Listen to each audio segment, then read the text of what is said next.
여러분 안녕하십니까? 오늘의 미국 탑뉴스 브리핑 강혜신입니다. 한국과 미국, 세계 각 나라에서 지금 오늘의 미국 탑뉴스 브리핑을 듣고 계신 여러분들께 오늘은 제가 매일 제일 먼저 사실은 아침에 정규방송 시간에 전해드리고 싶었는데 전해드리지 못했던 뉴스부터 보도를 해드리겠습니다. 최근에 인공지능에 관해서 너무너무 보도가 많습니다. 보도가 많은데 오늘의 이 뉴욕타임즈의 보도는 정말로 위험한 것인가, 인공지능이 이런 것을 다시 한번 생각하게 하는데요. 일단 제가 굉장히 긴 기사를 가능하면 축약을 해서 전해드리겠습니다. 제프리 힌튼이라는 분이 75세 영국계 캐나디언이십니다. 그런데 이분께서 지난 50년 동안을 인공지능을 연구를 하셨는데 영국에서 대학원 다닐 때부터, 그리고 어떤 때는 카네기 멜론 대학교에서 연구를 하다가, 그때는 왜 그만뒀냐면 미국의 국방부가 기금을 댔기 때문에 인공지능을 연구하는 것을, 국방부가 기금을 댄다고 하는 것은 결국은 전쟁터에 나가서 인공지능으로 사람을 숨지게 할 수 있는 것, 로봇 군인을 만든다는 거죠. 이게 이제 이 교수님의 마음에는 들지 않았던 겁니다. 물론 최근에는 한 10년 이상을 구글에서 일하다가 오늘부터 이제 구글에서 일하지 않으시는데 인공지능의 위험성을 경고하기 위해서 그만둔다라고 얘기를 하셨습니다. 그래서 국방부가 지원하는 돈으로 인공지능을 연구하는 것을 그만두고 마음이 없는 로봇이니까 얼마나 더 많은 사람을 게임처럼 죽게 하는데 더 이제 적합화된 것이 만들어질 수 있잖아요. 그러다가 1972년도에 이제 72년도가 아니네요. 2012년도에 바로 이 힌튼 박사와 두 명의 대학원생이, 그때는 이제 캐나다의 대학교였습니다. 인공지능 시스템을 만드는 도구를 딱 만들었었죠. 그리고 나서 이제 10년 동안을 구글에서 일하셨는데, 나쁜 목적을 가진 사람이 인공지능을 개발을 해서 나쁜 목적으로 쓰는 데는 도저히 막기가 힘들다는 겁니다. 그리고 이미 인공지능이 나쁜 정보, 잘못된 정보를 만들어냈고, 인간이 하고 있는 일을 대처하는 것은 지금까지 사람들이 생각하고 있는 것보다 훨씬 심각해질 것이라고 경고를 합니다. 그러니까 상상이 되잖아요. 국방부의 기금이라고 대학교에서 카네기 멜론 대학교 컴퓨터 사이언스 교수를 하셨는데 연구를 하지 않고 떠났었다는 그런 일인데요. 결국은 이게 최근까지도 구글이 이제 개발을 하고 하는 것이 어느 정도 이제 본인으로서는 뭔가가 의미가 있다고 해서 하시지 않았겠어요? 그리고 이제 구글이 이 교수님과 다른 두 명의 이제 대학원생이 설립한 회사를 얼마인가요? 굉장히 많은 돈이 든대요. 4,400만 달러 인수하기도 하고, 컴퓨터의 노벨상이다 하는 그 터링 어워드라는 상을 이 교수님과 같이 연구하는 그런 젊은 분들이 받기도 했는데, 구글에서 이제 인공지능을 쭉 개발을 하면서 원래 그 시스템 자체가 뉴럴 네트워크라고 부른다고 하거든요. 70년대부터 만들어진 것이. 그렇게 만들기 시작했는데, 만들면서도 계속 인간의 언어보다, 인간의 어떠한 뇌보다, 갖고 있는 무엇보다 인공지능 것이 후질 것이라고 생각을 했답니다. 그런데 지난해 구글뿐만이 아니라 이제 마이크로소프트도 오픈 AI에 돈을 많이 지원하면서 경쟁이 생겼잖아요. 그러면서 아주 그냥 한꺼번에 굉장히 많은 데이터를 활용을 하고 수많은 변화가 왔다고 얘기를 합니다. 물론 이 교수님은 지금도 이 시스템이 인간의 머리보다 열등하다고 생각은 하지만, 인간이 이런 것을 개발을 한다 하고 뭔가를 규제 없는 경쟁을 할 때, 그때는 정말 어디까지 갈지 모른다는 경고를 하고 있는 겁니다. 미래 버전의 테크놀로지가 결국은 인간성마저 말살시킬 것이다. 저는 이제 앞으로도 이 인공지능에 대해서 많이 보도를 해드리겠는데, 오늘은 일단 개략적으로 들어두신다고 생각하시면 좋겠습니다.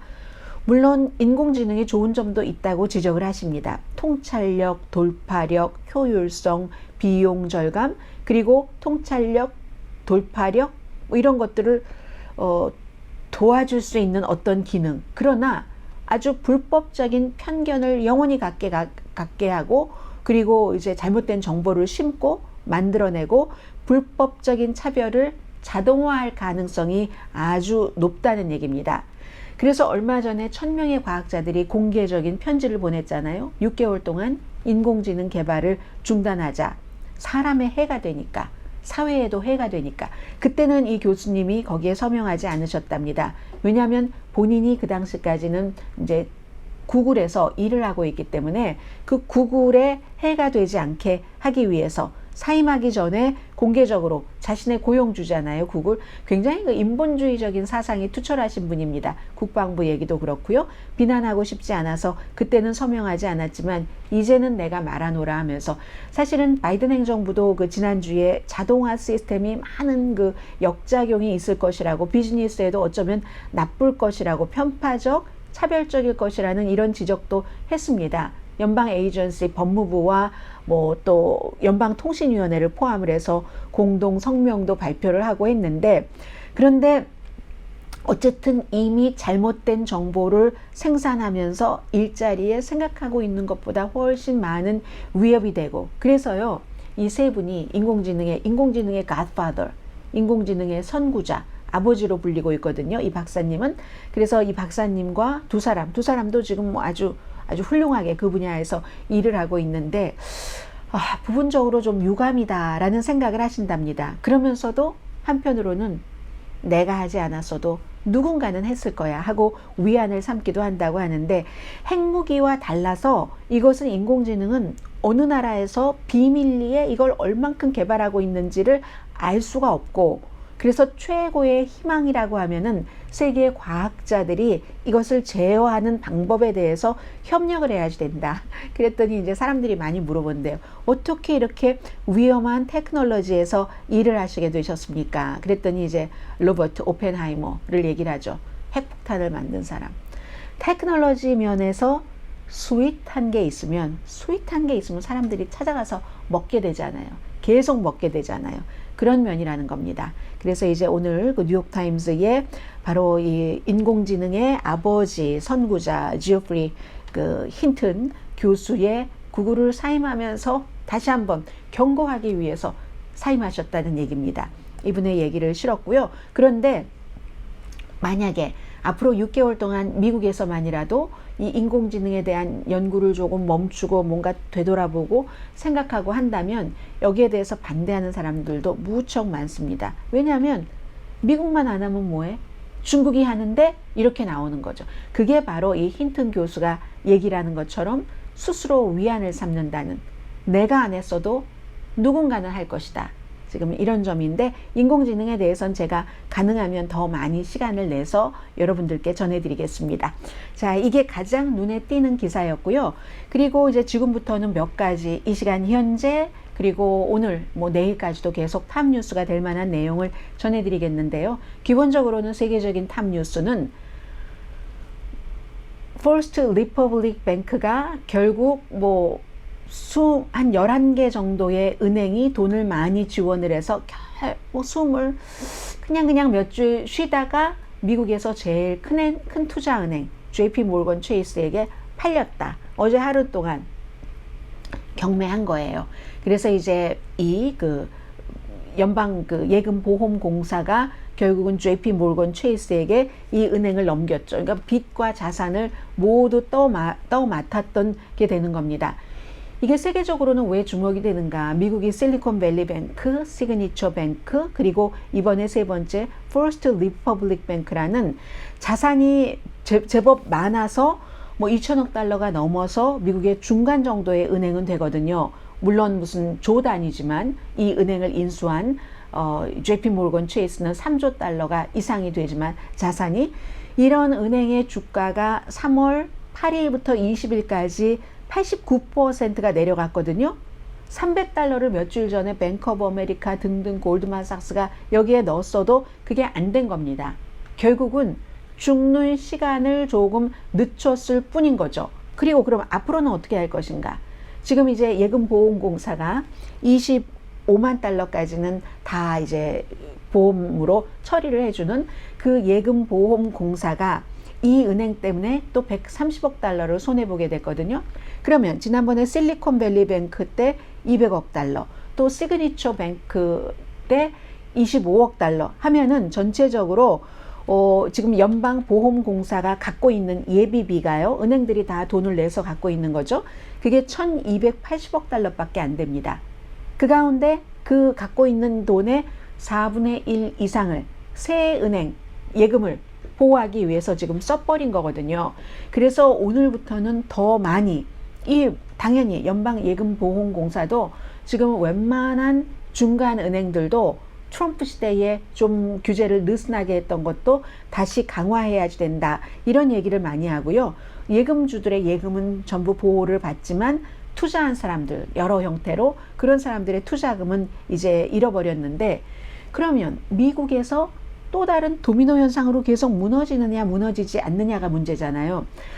한마디로 장담이라는 건 없잖아요. 이 세상에. 그래서 은행 혼란은 끝나지 않았지만 과거보다는 시스템이 단단하기 때문에 2008년 9년도에 탁탁탁탁 금융 시스템 무너졌을 때와는 다르다. 그러나 조셉 스티글리츠라는 역시 그 노벨 경제학상 수상자, 이분도 뭐 대학 교수신데 이분은요 괜찮다는 말을 어떻게 믿지? 장담할 수 없어. 이쪽에 많은 무게중심을 두고 있습니다. 그래서 지금 25만 달러까지 예금한 것에 대해서 보호를 해주잖아요. 지금 연구하고 있는 방안이 그럼 이 한도를 없애나?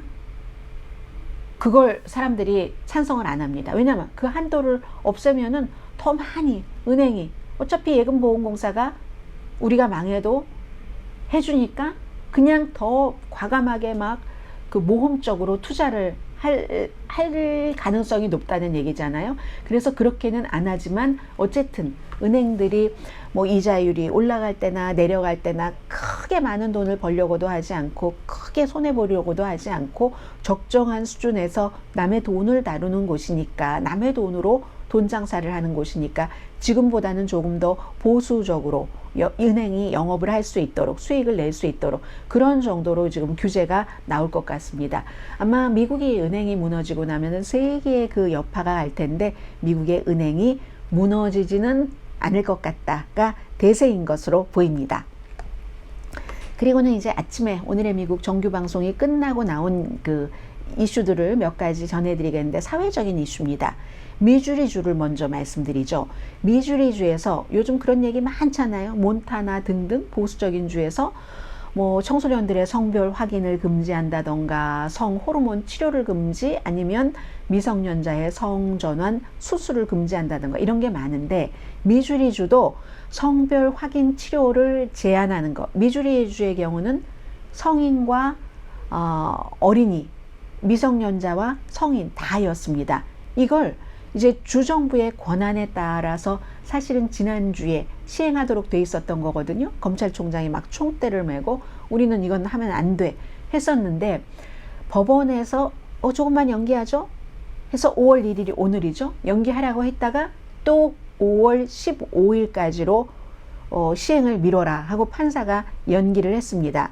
4월 달에 미주리주에서 긴급 정책을 발표를 한 거예요. 좀 전에 말씀드린 것과 같은 이제 성의 정체성에 대해서 고민을 하는 청소년이라든가 성인이라든가 이런 사람들이 더 본인이 원하는 태어난 성별과는 다른 곳으로 가는 것을 도와주지 않는, 말하자면 그런 쪽으로 긴급히 정책을 발표를 했습니다. 그런데 이제 그래서 예를 들면 호르몬 치료를 받는다던가 할 때 뭐 환자가 심리 상담을 하고 점검을 받아야지 되는데 최소한 3년 동안 한다던가 아니면 18개월 동안은 적어도 18개월 동안 15번 심리적, 정신과적 평가를 받아야지 되고 아니면 어린이 환자가 자폐증인가도 확인을 해야지 되고 미성년자면 소셜미디어에 중독돼서 그러나 강박 증세가 있나 이런 여러 가지 그러니까 까다롭게 한다는 게 목표인 겁니다.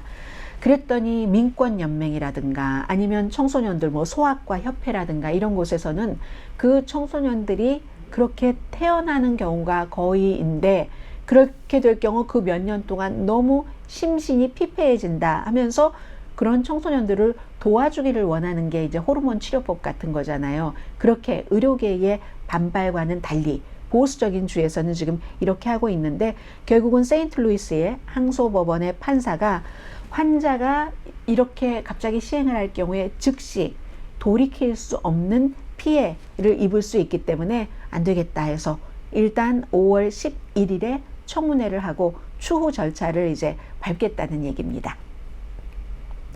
마지막으로 이번에는 요즘에 이 얘기를 여러 번 전해드렸는데요. 몬타나주입니다. 좀 전에는 미주리 주고요. 전부 보수적인 주입니다. 몬타나주에서 최초의 성전환을 한 하원 의원이 주의회를 고소했습니다. 의회뿐만이 아니라 의회의 최고로 높은 사람, 하원 의장도 고소를 했는데 본인이 하원 의원이었거든요. 말씀드렸었죠? 이 의원이 몬타나주에서도 미성년자가 호르몬 치료를 받는다던가 성전환 수술 받는 것을 금지하도록 하는 것 끝내 통과했습니다. 그리고 주지사의 아들도 마이너리라고 해서 성별 본인을 누구라고 구태여 말하지 않는데 32살인데 아버지에게 이 법안에 서명하지 마세요 했는데 아버지가 서명을 했습니다. 그런데 서명이 있기 전에 이 주이 제퍼라는 성전환을 한 여성이 성전환을 하는 법에 찬성을 한 다른 동료 의원을 발표를 하는 시간에 비난을 했어요. 그랬더니 그 공화당 동료 의원들이 이번 회기 끝날 때까지 의사당에 얼씬도 못하게 해. 집에서 투표만 할 수 있게 해서 벌을 받았죠. 거기에 대해서 오늘 고소를 한 겁니다. 이건 민주주의 자체에 굉장히 불안함과 우연함을 준 거다. 나를 표적 삼아서. 그리고 나는 유권자의 권리를 대표하는 사람인데 그들의 권리도 부정된 거다. 또한 수정헌법 1조 표현의 자유에도 위배된 거다 했는데요.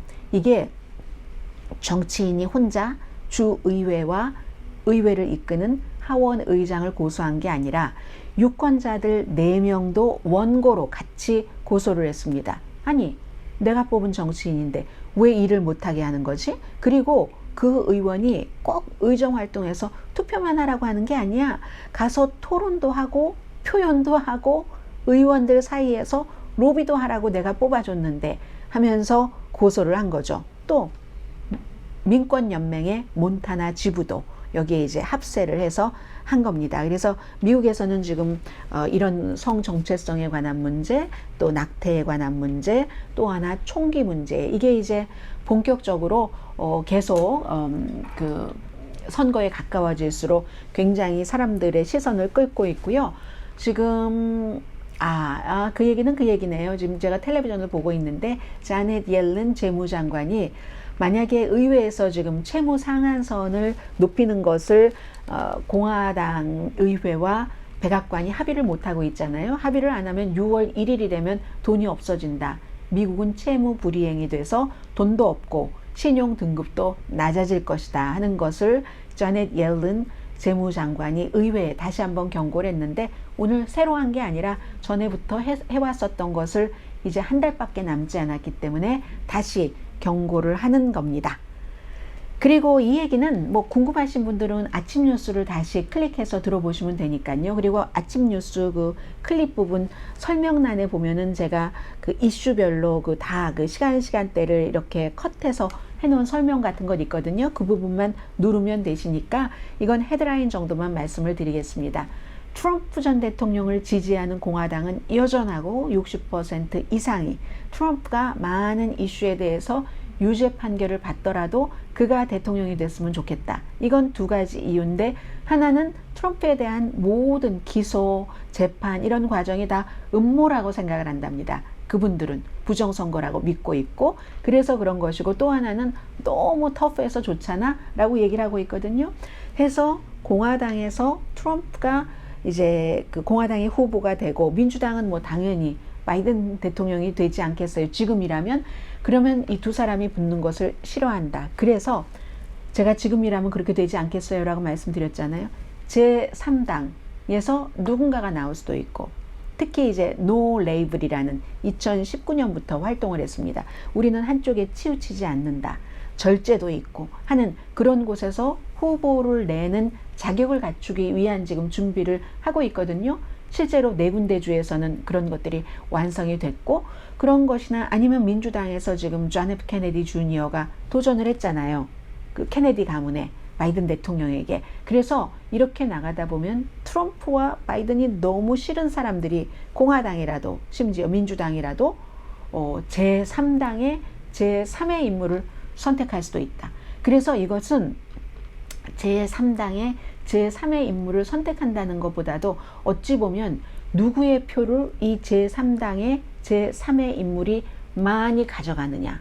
그렇게 되는 경우는 그런 것으로 결국은 떨어질 수도 있거든요. 그래서 지금부터는 미국의 정치권에서는 그 문제를 아주 지켜봐야 되는 시점입니다.